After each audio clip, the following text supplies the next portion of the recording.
Well, we got our friend Jason Jones back on the show today. He's a fellow student of Rene Girard and the founder of the Vulnerable People Project. I know he's been around the globe again. So, Jason, where have you been to now? Have you been to Tahiti? No, you look, I'm lobbying to be ambassador to Tahiti. So if I've had a rough couple of years. So if you're a good human being out there, you have connected to Trump, just recommend Jason Jones. I think you're at the stage where your vulnerable people you're going to rescue are big baby boomers stuck in the hot saunas of Tahiti resorts, right? You're just going to Yeah, help I them. don't know. I'm not helping those people. You're not going to help those big boomers get out of the No, if hot there's a saunas. big boomer with like a blue Hawaii or a Mai Tai or a Sex on the Beach and he like why no, he's gonna die. You're not getting them out of the jacuzzi. I'm That's not grabbing like a sweaty you need. baby boomer You wearing a need to Jimmy you need to Buffett go hat. Like he's on a just gonna little bit of a drown. No. relaxing retirement arc for vulnerable people No, I project. just got back from the West Bank. Yeah, I will go back before I'm pulling, you know.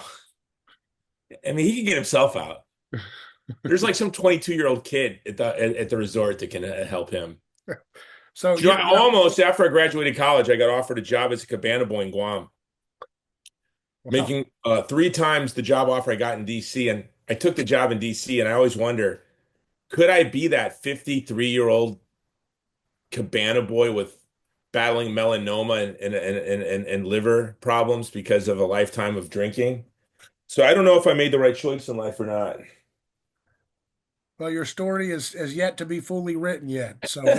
So you came from the West Bank, huh? What were you doing over there? What's I going was in on? Jordan. I was in the West Bank. I was in Jordan making sure our trucks got there. Sorry, my computer's about to die, so I'm plugging in as I'm talking to you.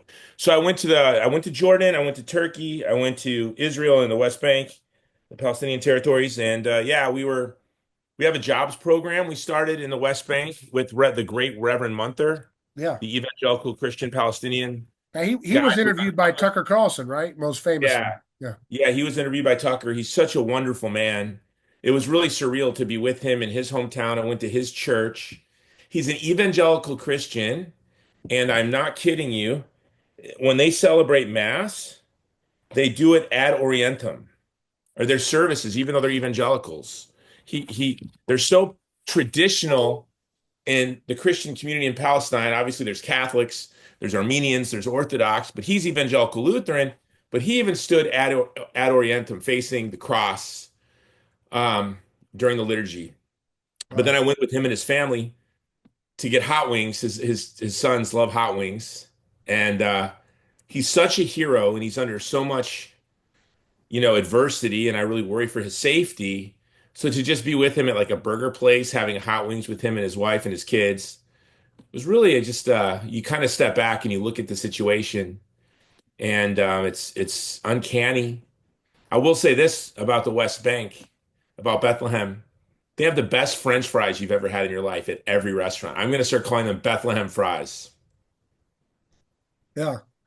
I'm serious. I've been there too, and I really enjoyed Bethlehem, and I remember talking to a guy who was doing his business, and he said, "Look, man, I've been a Christian and my family generations here, and over there you see Jerusalem. I can't go over there like you get to and walk the streets of my Lord and Savior. I don't get to walk on those old Roman roads that they have preserved in their archaeological sites."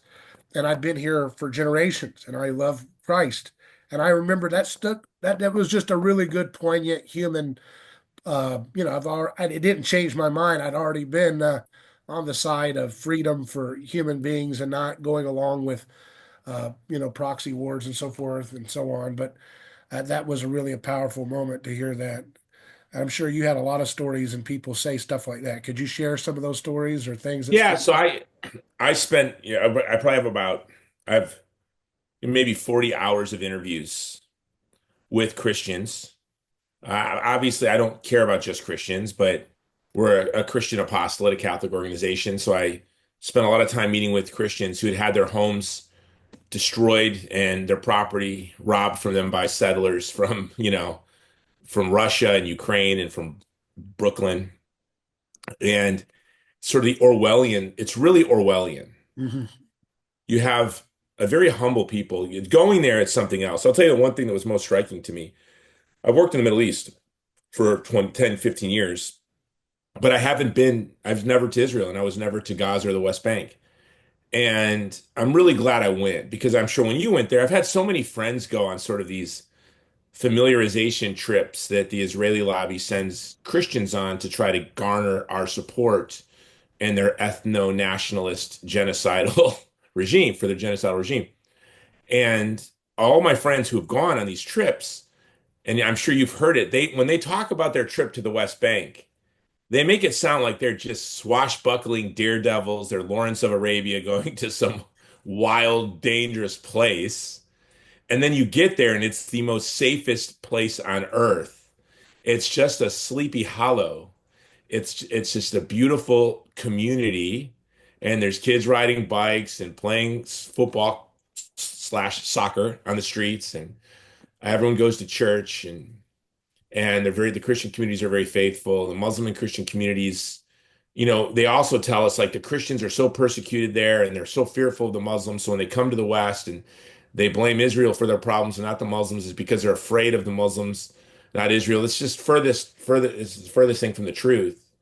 They really, in many ways, blend as communities, and there's inter religious marriages and friendships. Now, it's not the United States, right? And there still is a very strong denominational divide, um, and sort of the landmines planted in history are still littered around the place. But it's just a wonderful community. It's very safe. And then you see the settlements, and so many of these settlements now have Ukrainian and Russian Gentiles, Christians. They're not Jewish. And so you'll often hear Israel say, we have the only growing Christian community in the Middle East. But this isn't the indigenous population. This isn't the Christians that descend from the apostolic times or the Armenians that fled during the catastrophe, during the genocide, the Armenian genocide. No, no, no. These are, when they say their Christian community is growing, they're talking about quote unquote Christians from Eastern Europe. And to think these Eastern European Christian Gentiles can go wherever they want, do whatever they want, but the Palestinian Christians, and so many of them are not only limited to they can't go to Jerusalem, they are really harassed and they make it very difficult for them to go to other parts of the West Bank. Wow. And just in the past 24 hours, I think 86 homes were destroyed by the IDF and working hand in hand with settlers. Mm. So when people say it's not a colonial state, I mean, they're settlers. Like Herzl said it was a colonial state and he wanted an ethno-nationalist state. But at the end of the day, and I hate to sound like a lefty, I just think they want white people there. Even the Jewish communities are being homogenized to the European Jewish culture. So really, it's just, I honestly, one of the things I took away from it is I don't even think this is about religion more, but culture. And this just beautiful Sleepy Hollow, these little Sleepy Hollows that live. I don't think they'd want you to be there. Oh, they want me there spending money. They don't want Yeah, me to they be there, want you but to go on Mike Huckabee's latest cruise and get your tail back to the United States. They don't want you yeah, hanging out in because I'm not going to Jerusalem. be doing construction or whatever the Ukrainians and Russians are doing for them. Are those Orthodox folks, or who are those folks that you're talking about? Oh no, they're just Gentiles. They're bringing in all these Russians and Ukrainians, But so not they're Jews. probably Orthodox, right? Like Russian Orthodox or Oh, Ukrainian? Russian Orthodox. I think meant Yeah. Orthodox Jews. Yeah, yeah. I mean, I don't think they're probably overwhelmingly pious, right? They're Russians that aren't Jewish. It's really unbelievable. That to me tells the story. Really, this Like isn't how about. many are we talking about? Thousands upon Yeah, you know thousands? what? I should probably have that number. I'm going to get that number for you. How many? But just the way, like, I met this woman, Alice, who went viral. I went with her and we filmed near her property where her family's been there since before they can, forever. When literally our ancestors were running around, Northwestern Europe, pagans. When our ancestors were literal pagans, we're only 26 generations from Jesus, right? It's not that far away. When our ancestors were running around, the forests of northwestern Europe, their families were right there. They were right there. I think about that. And the time my family emigrated from, went from Scandinavia to France to the British Isles to the United States to all of the United States, and those, 1100 years of constant migration of my ethnic background, Anglo-American, They've just been right there in those little villages, in those same plots of land. There was one olive tree that her grandfather had planted, a big, beautiful olive tree that the settlers just took it, uprooted it, and took it. So it's really hard to see how people on the political right, whether you're libertarian or whether you're conservative, whether your politics is inspired by your Christianity, I just find it impossible to see how people support this. Mhm. You think COVID policy was obnoxious? They have basically COVID policy every day and how they're restricted to I think it move. really comes down to, man, I mean, not to go off on too deep because I want to get to some other topics, but I really think when you have a disembodied ideological approach to Jesus, where you don't have an anthropology, you don't have the concrete implications of what it means to be Christian, animating the way you conduct yourself. So, people think that being a Christian means believing about Jesus certain things, metaphysical claims. But I think it's more important in the way Jesus talks about it as imitating and being like Jesus. And that's where you get to the real crux of the matter, right? Bro, I got your numbers. I'm listening to everything you say. Yeah, I have ADHD and dyslexia. I can yeah, do 8 things at once. You see me looking this up. yeah. Bro, last year, 42% of immigrants to Israel were non-Jews. Not non-Jew as in not ethnically or not Yeah, religious. uh-huh. This trend has been influenced by the law of return, which allows individuals with ancestry, including non-Jewish family members, to migrate to Israel. Consequently, many immigrants, particularly from the former Soviet Union, um, are not Jewish under the law, but they're allowed to emigrate. So overall, non-Jewish immigrants constitute a significant portion of Israel's immigration. As of 2024, Israel's population reached 10 million. 7 million are Jewish, 76%. 21% are Arabs, and the remaining 2% are others, are non-Jewish immigrants and non-Arab Christians. So yeah, you're looking at around 210,000 Gentile non-Jewish immigrants that are there, and they have more freedoms than the indigenous people. Hmm. And then you see these Christian wackos, these Christian Zionist wackos, and really they're just wackos, right? They're it's like QAnon. Christian Zionism to me is as kooky as QAnon. It's just it's bizarro world. It's Gnosticism. It's vicious and cruel, actually. And what's strange about the ideology of Christian Zionism is they're not vicious and cruel people. I call them the pumpkin spice Gestapo. They walk around with their Francis Schaeffer book, who I love, by the way, and they have their coffee There's mug not that a lot of says them. Jesus is my pal. There's not a lot of Christian Scientists walking around with Francis Schaeffer. You're hanging out with the best, the smart ones. You're true. Okay, Jonathan Cahn. Give me one of Jonathan Cahn's books, the genocide books. I got them all. I went to the bookstore and I wanted to get to buy Jonathan Cahn's books to start studying them. And I was embarrassed. I didn't want to be seen buying it, so I was gonna hide it, between the covers of a Playboy magazine. So when I was checking out, I didn't look ridiculous. But I guess they didn't have a Playboy, so I decided I'd come home and buy it on Amazon because I was like anything, but I don't want anyone to see me buying this book because it's so embarrassing. You know those books I'm talking about. Left Yeah, Behind, walking around with their Left Behind Rapture series books. yeah. All 26. I don't know how many volumes were into that Left Behind book series, but it's just cockamamie. If it wasn't attached to genocide, it'd be forgivable. But you'll meet the nicest Christians that you know me. I'm not a very good human being. They're much nicer than me. They're very kind, thoughtful. They come from generations of good working, hardworking families. They pay their taxes. They never got a speeding ticket. They didn't get in bar fights. They don't cheat on their wives. Wonderful people. But then they'll say things like the Palestinians are the Amalekites and Israel has to kill them all or they'll to be blessed. You're like, wait, what? Put down the pumpkin spice coffee there, Goebbels. What are you talking about? Like, this is what we're dealing with, David. It's nuts. And I really want to just bring them all to the West Bank. I want to take them on field trips to Gaza, and then I want them to have their debates in the rubble. I want them to stand in the rubble of Christian homes and churches. I want them to look at people from Eastern Europe ripping down the homes of Semitic people, the people of West Bank and Gaza. It's not going to be like the Holy Land experience in Orlando, Florida. That was put on by Trinity Broadcast Network. Remember that? I don't. And it was a replica. It was a replica of the Holy Land for evangelicals, like you're talking about. It You could already exists. you That's could. called It's the no State of longer Israel. exists. It's defunct now. But they had like a replica of the temple, the second temple, Oh, Lord have and they mercy. had. I remember I went there one time, and they had the giant Goliath bowl, which was a bread bowl with broccoli cheddar soup inside. That's authentic food that they would eat.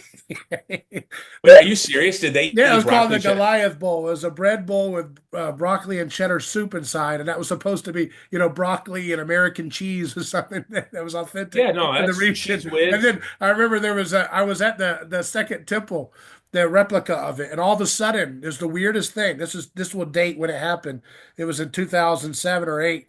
The Ron Paul blimp that was big back when he was running for president. His supporters just started flying over the top of the second temple. It was just a random coincidence that it happened to be there. And I was like, look, it's a sign. It's a Ron sign Paul from is the God Messiah. that we should stop giving foreign aid to everybody.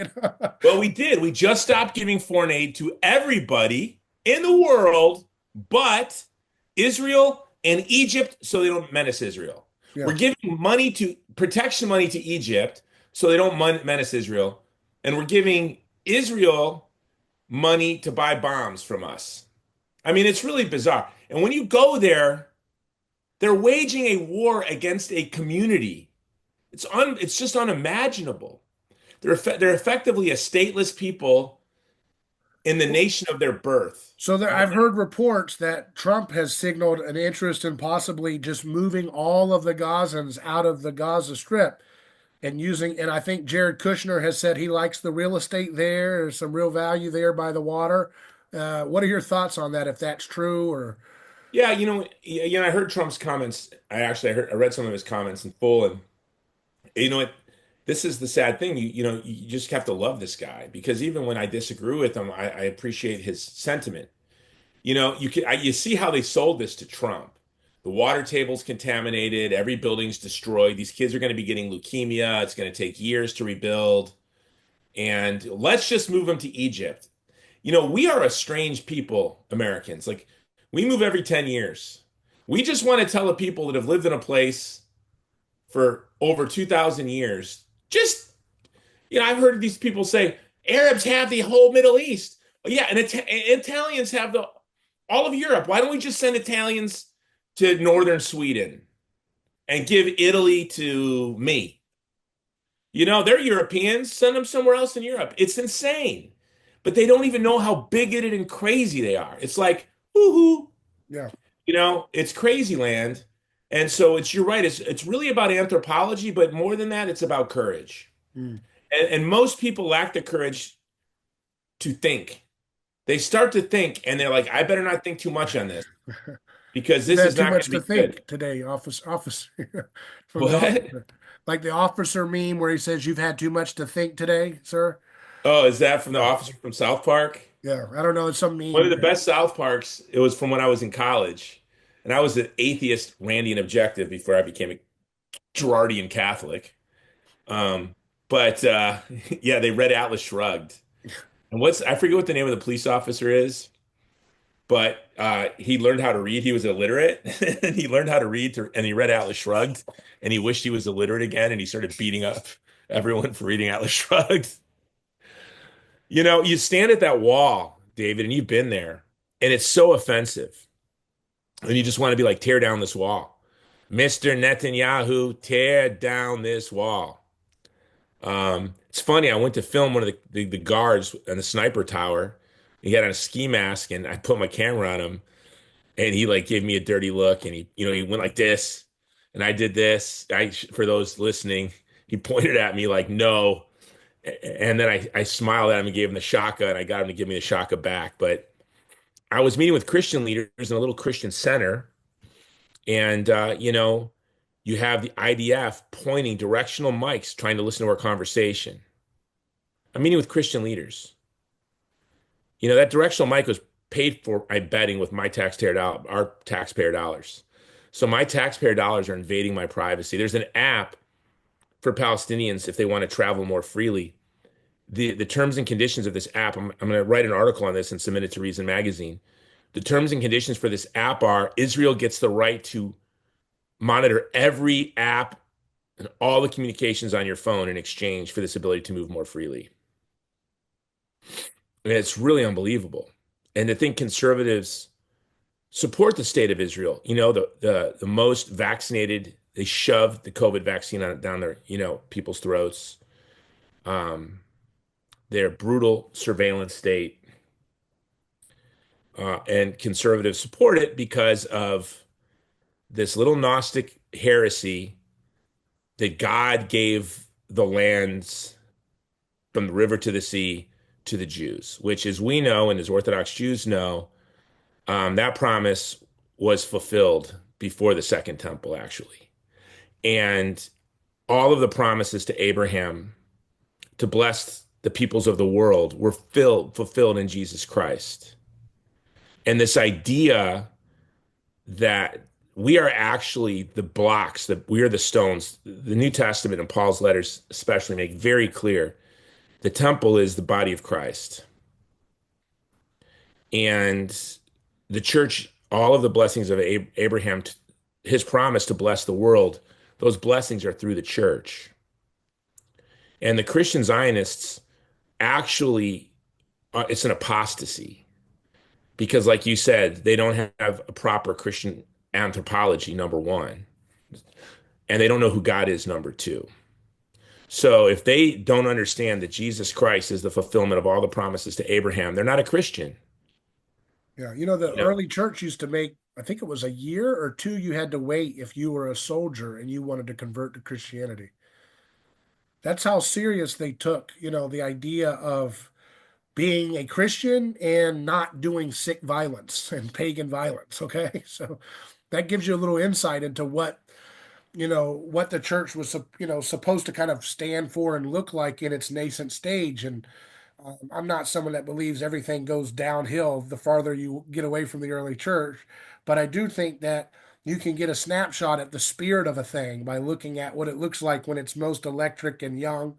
And it was very against participation in pagan, collective violence rituals, including even just being a member of the Roman military. So you can imagine just how far we've gone.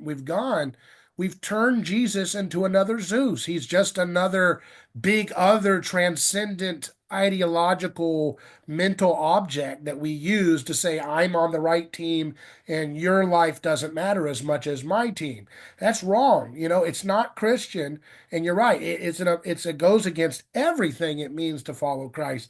I mean, even Jesus' own followers, remember they got a little hasty and they said, "Hey, should we call fire down from heaven because these guys have rejected you?" Now, the typical Amalekite hunter Christian of today would say, "Absolutely, yes. Kill the Amalekites. Yeah, Amalekite. If you don't like me, you're Amalekite, Amalekite, Amalekite." That's all they do, and yet, what does Jesus tell his zealous supporters there? He says, "You don't know what spirit you're speaking from. That's not a good spirit. Yeah, that's not the Holy Spirit he's talking about, you know." Well, what's really interesting is I feel like we've had a game of telephone, for 2,000 years. Yeah, But if you want to know what the first message was, go to the Holy Land yeah, because those Christians have it down. They are the Palestinian Christian community amazed me at their kindness, at their forgiveness, at there's not a hint of Jew hatred or anti-Semitism. They're long suffering and very forgiving, very brave. And trust me, this couldn't happen here because that's not our people would not tolerate it. hmm Our Zeus God would show up to effect to defend our own interests. You know what I yeah, mean? But it's the Palestinian Christian community is wonderful. And one of the things I was thinking is while I was there, we know that grace builds upon our nature. As we become Christians, we get baptized and through the sacraments, grace builds upon our nature. And I realized when you go to Bethlehem, for example, and I see these Christian communities that have been there for 26 generations for 2,000 years. This is what grace looks like when it builds on the nature of a people, of a community for yeah, 2,000 years. And then you just see the viciousness and cruelty and thin-souledness of the settlers. And then you have these goofball Christians from the United States. They go there and they plant olive trees, playing this game trying to steal land from Palestinians for the settlers. So you How have does that work? American. How does that work? What does he mean? What do you mean? Well, they have these rules about if land isn't being used for so long and someone else uses it, it's yours. Mm, I think it goes back to the Ottoman Empire. But when you don't allow people to access to their land, you can't say that they've given up their land, right? yeah. Yeah, it's just very sad. You know, when I went to Israel, I thought I was going to be very angry, and I just really pitied them. Just kind of a pitiful nation state. Hmm. Really pitiful. Cruel and vicious, barbaric, using the most sophisticated weapons on civilians. Hmm. Children, there were children that their bodies were riddled with bullets. You probably saw the child in the West Bank. It's going viral that was shot by a sniper yesterday. Mm, And he was just in front of his house, and his ring light camera captures him being shot. mm, And people were trying to say it was fake when you can see the blood beginning to pool. He's actually shot in the front, and then you see the blood pool in his back. mm, And it's really unbelievable that Christians would defend this. mm. It's really unimaginable. You know, and I went to a Christian event, an evangelical event this week. They were really the most wonderful people. They were Christian Zion, quote unquote Christian Zionists, and they were. I noticed something about every sermon and every song that they sang in this group. The name Jesus Christ was Jesus's name was not mentioned once. Mm, And I think what Christian Zionism does is it erases Jesus. mm. It erases Jesus. And the war in Gaza and the West Bank is literally trying to erase the descendants of the first Christians from the Yeah. face of the earth. So do you think they're gonna I want to move quickly to the next do you think they're gonna go through with Trump's idea to move the people out, the 1.2 million or whatever? I mean, I hope not. I think that we're going to have to fight to make this not happen. Are you gonna stand in front of the moving trucks like Tiananmen Square? If I'm Trump's in one going of the back. I'm going to be spending, I'll probably be in that region more this year than I'm going to be in my own home. So what Mm, happens, happens. You know, I left the day before the incursion into the West Bank. And that as I was leaving, the borders were blocked and there were very long lines. I had to walk several clicks. I think I sent you a picture of me just walking to get past this. I had to get past the traffic backup because I had a flight to catch. So I had to get to Israel, and then I had to get to Jordan, and then I had to get home. Because I had a camping trip with my son. I couldn't miss. It was 36 hours to get from the West Bank. I landed, and then I went and grabbed my son, and we went into the woods with his scout troop in below freezing weather, and that was a character building experience, you know. But I had to get back for the camping trip, so I wasn't gonna. I had to walk, so I just started walking. I really wish I could have stayed longer. I have dozens of hours of documentary filming that we did. I would really like to be there right now. I've hired people and they're capturing footage for us, but I would have really liked to be there. But I know where you want to go next. You want to go to Tulsi Gabbard, don't you? yeah, what did you think of the hearing today? You know, look, I'm a great admirer of Tulsi's. I've known her since she was a kid. You know, we're both from Hawaii, and her father's a good friend of mine, was really a mentor of mine. Just a great example of a human. And her mom. Like, if you want to know Tulsi, you meet her parents. They're very serious. They're very public spirited, very kind. I've never seen Mike Gabbard angry. And he was the guy that protected traditional marriage in Hawaii and was basically drummed out of the Hawaii Republican Party for being too conservative. And that's how Tulsi really became a Democrat. Well, People don't understand that. And um, I was really worried about how Tulsi was going to handle some of these questions. I knew they were going to ask her about Snowden. I knew they were going to ask her about, Jason Jones.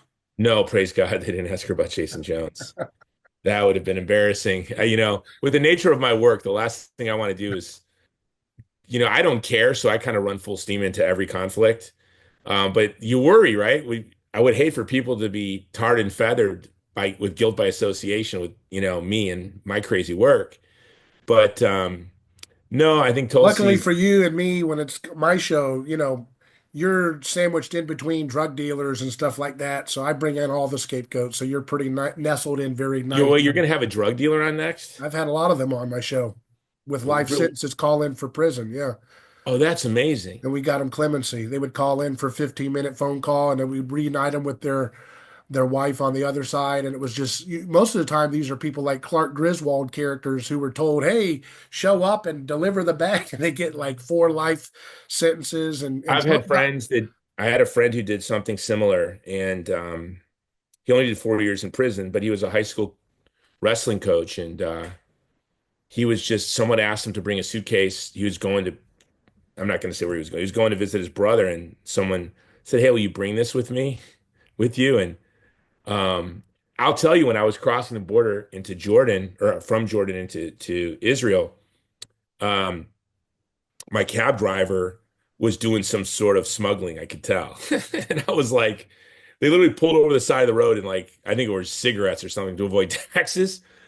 And I'm like, man, I do not want to get wrapped up in whatever these knuckleheads are up to, you know? Can you imagine? But what I know now is, David, if I go to prison, I can still do your show, is what you're telling me. yeah, there That you go. Yeah, you'll be welcome for 15 minutes. no, but so what I wanted to say about what Tulsi's, I don't know if you got to see the hearing. She did not dissemble at all. She was masterful. She was honest. They asked her these tough questions, like, "Do you think Snowden is a hero?" And she said he broke the law, and if you break the law, there should be consequences. But he also exposed that the government was breaking the law, and there were better ways for him to get that information out there than the way he did it. She would not backtrack. She would not backtrack. And I think that that was extremely brave of her. Even when she said he broke the law, we can all acknowledge he broke the law, and that's why we want him to be pardoned.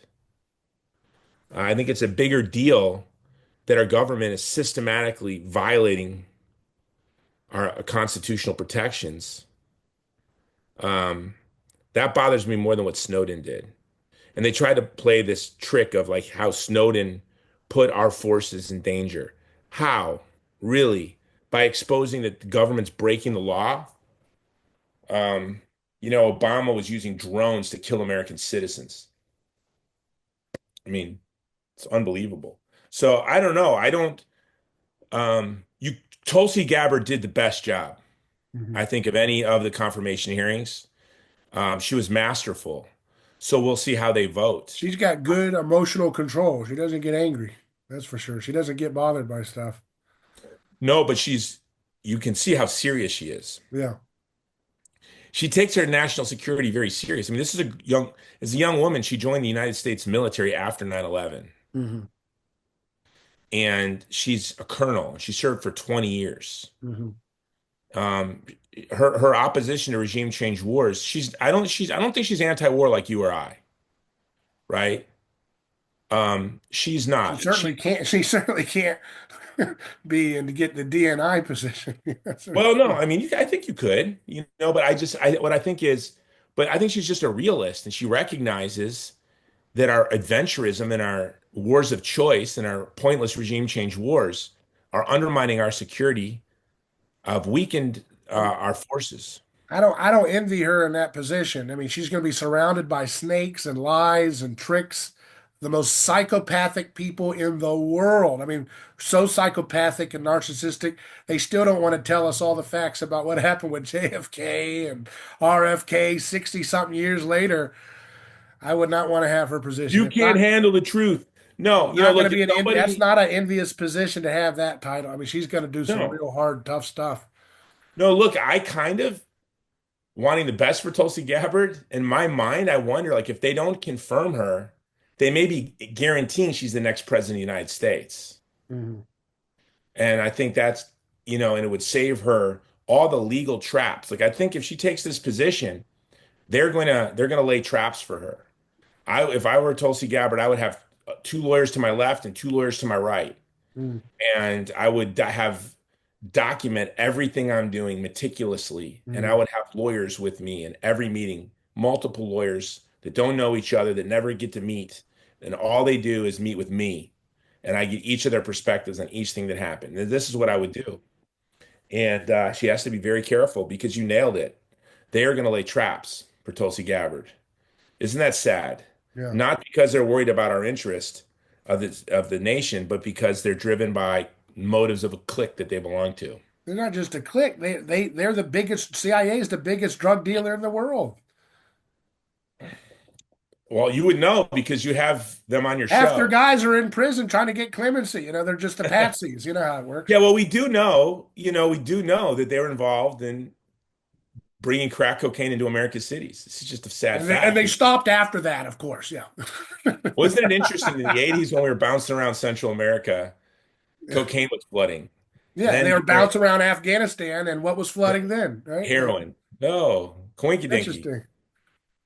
Coinky dinky. Well, and I saw a former CIA agent on one of these podcasts, and he talked about he went there to those fields and was inspecting them. And there was somebody there who, as soon as they landed, said, "You have to go." And he was trying to talk to the farmers, and they were basically saying, "Your government told me to plant these crops." And they were telling this guy, "You need to get out of here." The Greek guy, Mike, the former CIA guy that actually went to prison, um, and hopefully Trump will pardon him. You talking about But what's John exciting? Kiriakou? Yeah, Yeah. I've interviewed him. Yeah. he's something else, isn't he? Yeah. Yeah. He's got a great, interesting story. Interviewed I him. hope Trump pulls him into the administration. Yeah. Yeah. Well, Jason, I think we're going to leave it there. We've covered a lot of stuff. Your final thoughts on the Tulsi Gabbard hearing and anything you're looking to see that comes out of this? Yeah, I mean, look, we couldn't ask for a better person for this position. She's really concerned about our rights. She's demonstrated courage in standing up for the rights of the American people, and she's demonstrated a ruthless commitment to defend this country.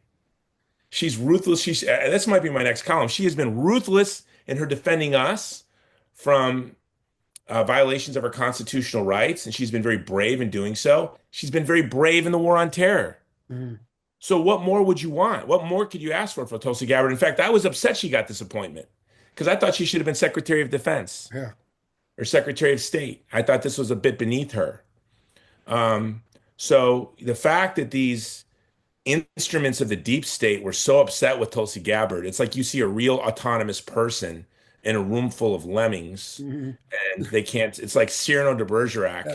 that's like one of the best things that happened at the Kennedy hearings today, or where Bernie Sanders, he said, you've taken about $1.5 million from the big pharma companies. He said, "Oh, no, no, no, no, I did not. I did not. Those were the workers. Those were the workers."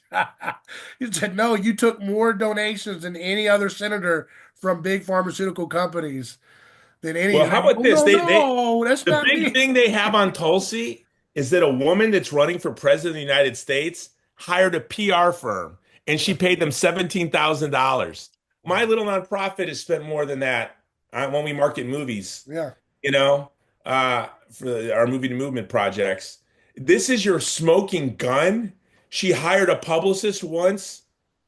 I mean, it's 10,000 a month yeah, for these big publicists. She paid $17,000. She's running for president. This is the big scandal? This is what you have? Oh, and she's Hindu. She's Hindu.